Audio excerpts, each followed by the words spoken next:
Kung kailan huling araw ng pagdinig para sa 19th Congress, dun niya ipinasok. Parang ano, di ba? Parang ano siya, ginantihan ba niya ang Kamara?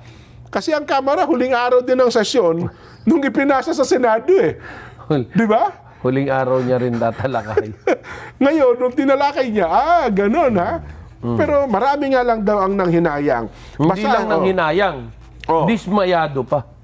Sino yan? Sino isang halimbawang dismayado? Mambabatas. Okay. Mambabatas mula sa Kamara. Kapulungan. Sa Kamara de Representante. Okay. Inihalintulad ng isang pinuno ng Kamara de Representante ang desisyon ng Senado na ipagpaliban ang presentasyon ng Articles of Impeachment laban kay BP Sara sa hindi pagsipot sa date.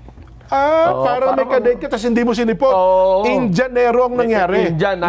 Yes. Sinabi ni Deputy Majority Leader Paulo Ortega, the fifth, ng La Union na bagamat maliit na bagay ang delay, nakakadismaya pa rin ito. Lalo na't naghanda na ang Kamara para rito. Sa halip na sa Hunyo 2 ay sa Hunyo 11 ang huling araw ng sesyon ng 19th Congress gagawin ang presentasyon. Si Kong Pulong ba'y na-Indian? Parang alam niya paano ang sitwasyon nung na-Indian, no? Hindi. Paulo yan, iba naman yung Pulong. Hindi, Paulo kasi Pulong. Di Pulong. ibang Pulong ito. Paulo Ortega ang ating tinutukoy. Sabi niya, parang may kadate ka lang pero biglang hindi ka sinipot. Tapos pwede bang after 1 week na lang tayo lumabas? Wow! Parang ganun eh. Hindi ba? Parang na-feel nga niya, no? Naka-ready ka na. Nakabihis ka na. Tapos hindi pala tuloy ang date mo. Parang ganoon yung feeling nila. Yan. Tatanong ko sa Kong Paulo, na-feel niyo po na kayo ay na-India na ka-date ninyo? Parang alam niyo yung feelings eh. Di ba? Hindi kasi alam naman natin na talagang ready ang Congress dyan sa ano yan. Well, kung ako naman ang tatanungin mo, sa aling matuloy yan, maganda rin eh. In a point maganda. Bakit? Di lalabas yung lahat ng totoo. Ayun. Diba? Kung sino talaga ang tama, sino ang mali. Kasi sa pagdinig, magkabilang panig yan. Yes. Pero ano pa, bakit daw pa siya nang hinayang? Ano pa sinabi niya dyan? Ayon kay Ortega, ang naging desisyon ni Escudero ay nagdulot ng pangamba. Kaugnay sa nalalabing panahon at posibleng conflict sa schedule ng Sinidie. Adjournment ng ika-19 na Kongreso. Okay, nang tanungin tungkol sa implikasyon ng pagkaantala sa proseso ng impeachment, sinabi ni Ortega na nagpaliwanag na ang Senado at tinatanggap ito ng Kamara. Wala naman talaga kayo magagawa kundi tanggapin dahil nga nasa Senado na. No? Sila ang judges. Nang tanungin kung katanggap-tanggap ba ang paliwanag ng Senado na kailangan bigyan ng prioridad ang mga nakabinbing panukala, sinabi ni Ortega na wala silang magagawa. Tama naman. Kundi tanggapin ito habang iginigiit na lahat ng panukalang batas sa Kongreso ay mahalaga. Yan. Ang sabi niya nga rito, wala kaming magagawa kundi tanggapin. Sabi ko nga, kung priority bills talaga nila yan, sabi ko nga, lahat naman ng bills, saka mga ipinapasa natin, equally important. Yun ayaw ko namang tanggalan ng importansya yung mga either local or national na bills natin. Kala ko, kumanta na lang siya ng ano eh. Batadan. Batadan. Walang magagawa. Mahal kita. Walang magagawa. Hindi, mahal kita. Booking ka na. Walang magagawa. Inindian ko na. Iniiwang ka na. Iniiwang ka na. Ay, nako. Pero yan din naman ang sinabi ni Super Ate. Sabi ni Super Ate, wala, tanggapin nyo na lang. Tanggapin nyo na lang. Ano sabi ni Super Ate? Kasi, yun hong impeachment na iniurong, tanggapin nyo na, talo na yung impeachment nyo.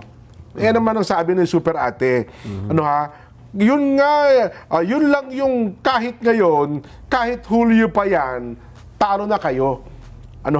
Nanawagan po si Super Ate sa publiko at sa mga mababatas, tanggapin na yung pagkabigo sa impeachment laban sa pangalawang Pangulo, Sara Duterte, kasunod ng pagkaantala ng proseso at kawalan daw po ng agarang aksyon mula sa Senado.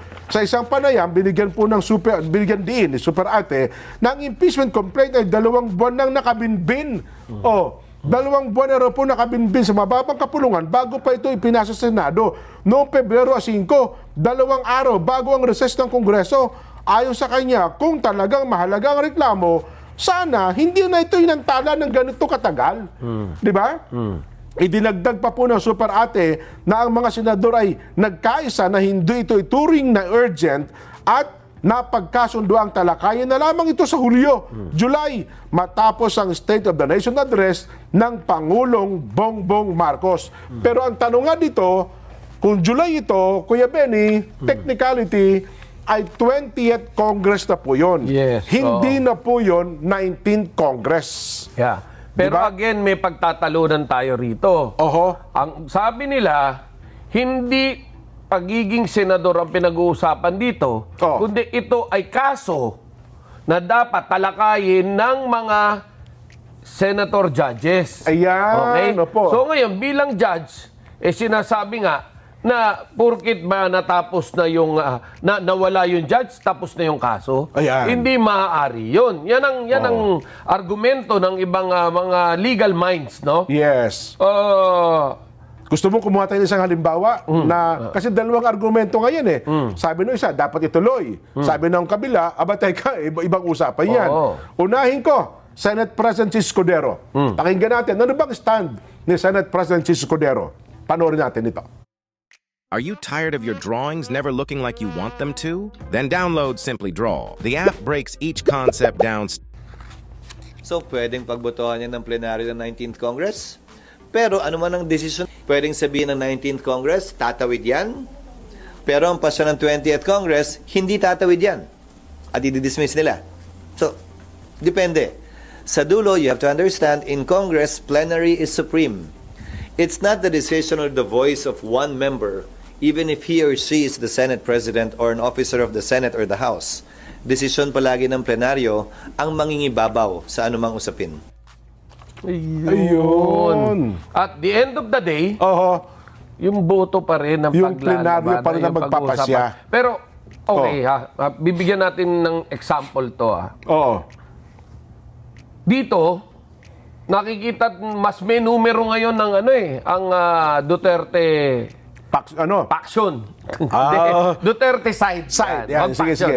Duterte side. Mas may numero But again, sa paliwanagan along the way, kapag naging credible yung paliwanag ng nasa kabilang faksyon o nasa kabilang side, maaring masway yung boto ng bawat isa. Ayun. Dahil ang pinag-uusapan nga naman dito, sino bang senador nagsabi noon na at the end of the day, boses ng mamamayan ang mangingibabaw dito sa ginagawa na ito. At ang mga senador, representante lang kayo ng taong bayan. Kaya nakita nyo, may mga nalaglag, may mga hindi pinalad na makabalik. Yan ay dahil sa taliwas sa boses ng tao, yung kanilang pinaglalaban. Diba? Mas marami ang hindi pumabor sa kanila, no? Yes. So ngayon, with this, malinaw ang sinasabi ng ating Senate President Chis na yung boto ng bawat isang senador ang mangingibabaw dyan. Kasi pagkatapos yan, pagbobotohan, ano ba? Patatawirin ba natin sa 20th Congress to? Ayan. Tapos na ito. Sasabihin nung isa, let's divide the house. Yan. Di tapos. Ay, para naman mapakinggan natin yung kabilang panig. Kasi sabi ng isa, hindi, dapat matuluyan. Ito naman ang punto ni Senador Coco Pimentel. Yes. Para lang magkaroon ng kabatiran ng ating mga taga-subaybay. Binatikos nga ni Coco Pimentel na violation of Senate rules nung ginawa raw niya Senate President Chis Escudero. Pakinggan nga natin. Pakinggan natin. Sige. Coco? Statement lang daw. Ito, basahin ko na, Kuya Benny. Basahin mo na. Binatikos po ng Senate Minority Leader, Coco Pimentel, ang tinawag niyang unilateral move ni Senate President Francis Escudero na baguhin ang kalendaryo para sa impeachment trial ng Vice Presidente Sara Duterte. Sabi niya, paglabag niya ito sa Senate rules. Ayon no kay Pimentel, base sa mismong impeachment rules ng Senado, dapat magbigay daan ng legislative agenda para na po sa proseso ng impeachment. Wala rin aya silang nakikitang dahilan para baguhin ang impeachment calendar dahil ang mismong pag-ilitis ay mangyayari naman talaga sa July sa ilalim po ng susunod na Kongreso at hindi sa mga natitirang araw ng 19th Congress. Ayon po kay Pimentel, plano nilang hingan ng paliwanag ang liderato ng Senado sa plenaryo sa pagsimula muli ng sesyon ngayong araw. Sabi niya, bakit natin i-defer, ika-cancel o ipopostpone dahil lang sa hinaluan natin ng anong posisyon ng mga senador sa 20 Congress? Hindi dapat ganon. You know, hindi niya dapat ganon. Oh, yan ang statement ng Senador Coco Pimentel. Ang sabi nila, dapat basahin namin ang konstitusyon. Ano ba sabi ng konstitusyon? Yan. Ayan, reaksyon na ito ng isang nasa kamera. So, para sa kanya, hindi dapat binago yung kalendaryo. Hindi dapat inantala. Yan. Dapat right there. Ngayong araw na to ay inumpisahan na kagad. Oo. So, but with that, of course, hindi naman kikilos ng ganyan ng ating Senate President kung walang pinagbabasihan. But again, of course, kung titignan natin, yung boto pa rin ang pag-uusapan talaga. Tama. Tayo naman, dinidiscuss na natin ito para magkaroon ng mas malawak na kabatiran ng ating mga kababayan. Yes. Isa pang abogado, Kuya Benny. Ano ha? Ito naman, ito yung election lawyer to, kilala ito. At marami din ang kumukonsulta dito. Si Attorney Romulo Makalintal naman ang nagsabi. Si Romy. Si Attorney Romy Mac. Meron ba tayong boses nito? Na kanyang tinig? Statement din. Sayang naman, hirap na kami magsalita ni Kuya Benny. Akala ko pa naman mas maganda yan. Meron silang paliwanag na maganda, no? Sabi niya, if the impeachment case against Sara Duterte starts being heard on June 2, hindi na nga po ito natuloy. That case is already dead. Ang kasong yan, ay ala, patay na.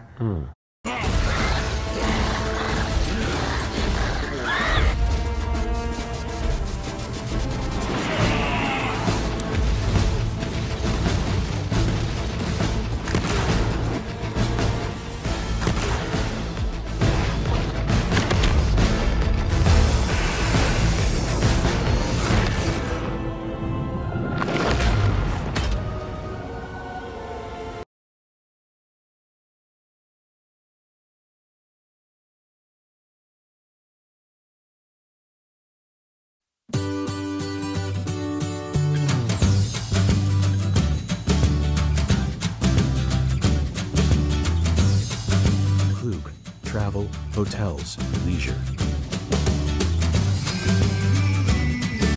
The present Senate is no longer has time. Its term ends by June 30. Ito po'y pananawa ng isang abogado, Attorney Romy Makalintal, Attorney Romy Mac. If there's a new impeachment case, it would fall under what's called the prohibition in our Constitution. You cannot have 2 impeachment cases sa loob ng isang taon. Tama nga naman, naniniwala rin po si Atty. Romulo Makalintal na wala nang patutunguhan ng impeachment case laban kay BP Inday Sara Duterte. Wala na kasi anyang oras ang Senado para ito'y talakayin. Nakasaad din daw po sa saligang batas sa konstitusyon na iisang impeachment complaint lang ang maaaring ihain laban sa isang halal na opisyal sa loob po ng isang taon. Pero ang tanong nga dito, sapagkat isang argumento, sabi nila, hindi, ang Senado kasi isang continuing body ito Kaya kung ano man yung issue, gaya niyan, hindi naman ito bill, sabi nila, hindi ito isang panukalang batas, kundi ito ay kaso na isinampa laban sa pangalawang Pangulo, abay dapat tuloy-tuloy ito. Dapat. Nagpalit lang kanya tayo ng mga senator judges, pero yung kaso dapat ay tuloy pa rin. Yun ang isang argumento. Sabi naman ng isang argumento, guys, si Senador Tito Soto, sabi niya, hindi, yung mga pangkaraniwang bill lang niya. Di ba? Kapag ka natapos ang isang Pagkatapos na yung Congress, isang Congress, tapos na. tapos na. Kung kailangan gusto Kahit mo hindi mo itong... tinapos yan, Oo. sa next Congress, back to zero ka. Back to zero, i-refile pa yan. Oo. Kung hindi yan naging ganap na batas, hindi na parmahan ng Pangulo, wala yan. Walang saysay na yan. Diba? Yun naman ang kanilang argumento sa magkabilang panig. Pero again, kapag binalikan natin ang argumento ng Senate President, abatay ka, pag-away-away man tayo dito, sa bandang huli, kapag kami nagsabing, tapos na yan ang pagkatalo. Let's divide the house. Yun Diba? na yun. Doon talaga patungo yun. Ayun. So sa bandang huli pala, Kuya Benny, numbers game pa rin ang Numbers pagtutunguhan game nito. pa rin ang pag-uusapan. Pero of course, Oho. gaya nga na sinasabi ko, it doesn't it really necessarily mean na kapag mas malaki ang suporta doon sa kabilang partido, Oho. hindi mo na makukuha yung boto niyan. Kapag ang taong bayan ay nakitang mali talaga Oho. yung sitwasyon, abay, maaaring Oho. bumaligtad yung boto ng inaasahan mong kakampi mo. Pero pakaingat sila dyan, Kuya Benny. Kung halimbawa hindi nila tinanggap, baka magkaroon ng drama dito. Yes. Alalahanin mo nangyari sa brown envelope. Yes. Diba? Na wala namang laman. Wala namang laman. Wala namang... Pero yung brown envelope na yun, pinagmula ng isang malaking pagkilos. Oo. Diba? Kudeta. Naalala ko pa yun, sino ba yun? Justice Davide at saka Senador Nene Pimentel. Di ba sila ang tumatayo doon sa parang pinakahead eh. Di ba yung Davide parang ayaw naming buksan yan. Yung Pimentel, dapat buksan ito para malaman natin kung anong laman. Pero ang nanaig nung nagkaroon ng botohan, sino pa? Tessie Aquino Oreta pa. Yes. Pasayaw pa. Pasayaw-sayaw pa si Tessie Aquino Oreta nun eh. Ang nanalo, huwag buksan ang brown envelope. Oo, kaya tuwan-tuwa sila. Tuwan-tuwa sila, oo. Ang problema, umiyak yung Nene Pimentel. Oo, nag-walk out yung prosecution team. Umakyat yung Drilon, niyakap yung Pimentel. Nag-iyakan yung mga senador na pabor sa pagbukas. Diba? And the rest is history. Oo. Nalaglag ang dating Pangulong Erap Estrada. Nung buksan yung brown envelope, wala palang kakwenta-kwenta yung laman. Dapat pinayagan ng buksan. Yun kung ako, di ba? Yun pala. Pero ibig ko sabihin, baka ho yung tansyahin nyo rin, ha? Baka mayari tayo ng drama dito. Di ba? Ang point ko lang, Kuya Benny, minsan tuloy, yung akala mong, di ba, ang agenda pala talaga doon, hindi naman, yung agenda ng mga tumutut, hindi naman pala talaga ang gusto nila mabuksan eh. Kundi talaga ang gusto nila, manalo ang huwag buksan para may sakatuparan nila yung plano that time. Kasi walang drama kung nabuksan yung brown envelope that time. Di ba? Talagang yun yung, kumbaga sa posporo, yun yung kinakaskasan. Yun ang mag-iignite ng lahat. Oo, yun yung diba? kinakaskasan. Ay ngayon, hindi kaya, well, again, balikan natin itong puntong ito, kung, alam mo naman ngayon, ang maraming mga militanteng grupo ay sinasabing ituloy ang impeachment laban sa pangalawang Pangulo. Paano kung nagkabotohan at nanalo ang wag ng ituloy? At nagkaroon ng iyakan sa Senado. Dito mo makikita yung sinasabi ng survey, kung alin yung totoo. Ayan. Kasi meron nagsabi na 50% ng taong bayan gusto raw ituloy. Meron namang isang survey nagsabi na ayaw daw ng taong bayan ng impeachment. Kapag dyan nalalabas ang tunay. Kasi kung tatanungin mo si BP Inday Sara, sabi ni BP Inday, gusto ko buksan mo, tuloy nyo na yan para masagot ko ang lahat ng mga paratang. Naalala mo yung brown envelope, sabi ni Erap noon, buksan nyo yan. Wala namang ebidensya laban sa akin eh. Pero siyempre, mga kakampi ni Sara, ni Erap noon di ba? Nanaig ang huwag buksan. Well, and the rest is history. Ngayon, ang point ko lang, Kuya Benny, pakatansyahin din po natin ang sitwasyon sa kasalukuyan, baka madaan din tayo sa maraming drama. Di ba? Yes. Siguro naman...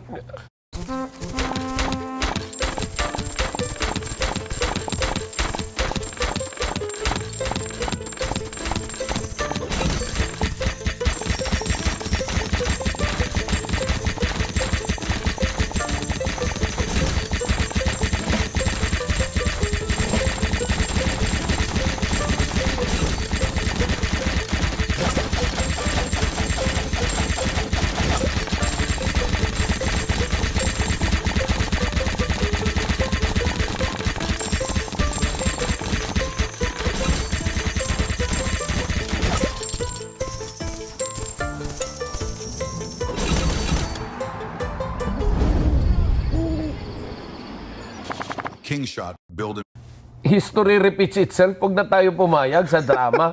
Kung ano lang itotoo, doon na lang tayo. Di ba? Kung ano yung totoo, doon tayo. At matalino na ang taong bayan ngayon. Meron na nga tayong mga internet ngayon. Di dyan, tanungan tayo, Tsaka may social palitan media na tayo ngayon, ng no? kuro-kuro. Di ba? Naalala mo yung impeachment kay Corona, di ba? Yung small lady naman yun na nag-iwan ng... Kay Corona ba yun? Yes, yung small lady na nag-iwan ng envelope din. Nag-envelope din doon sa gate. Di ba? May mga attempt na ganyan eh. Where did you get that? Iniwanan po sa gate eh, yung ebidensya eh. Sino nag-iwan? Hindi ko po alam. Basta iniwanan lang po ito eh. Di ba? Ay, minsan may mga scriptwriter din, magaling mag-twist ng istorya, no? Pero bulilyaso naman. Ayun na nga, yun na nga. Kaya dito, sana gawin natin makatotohanan. Makatotohanan para sa kabutihan ng ating buong bayan. Ayan. Kaya ang ating magiging Vox Populi, na ilatag naman namin sa inyong magkabilang panig. Siguro meron na po kayong idea, ano ha? Kung ano ang magiging takbo nito. Kung ang mga senador natin ay boboto, unahan natin, Kuya Benny. No? Unahan natin, dito po sa palatuntunang sa ganang mamamayan, tayo na magbotohan. Simple lang po ang tanong, may chance kayang lumusot ang impeachment ni BP Sara sa susunod na Kongreso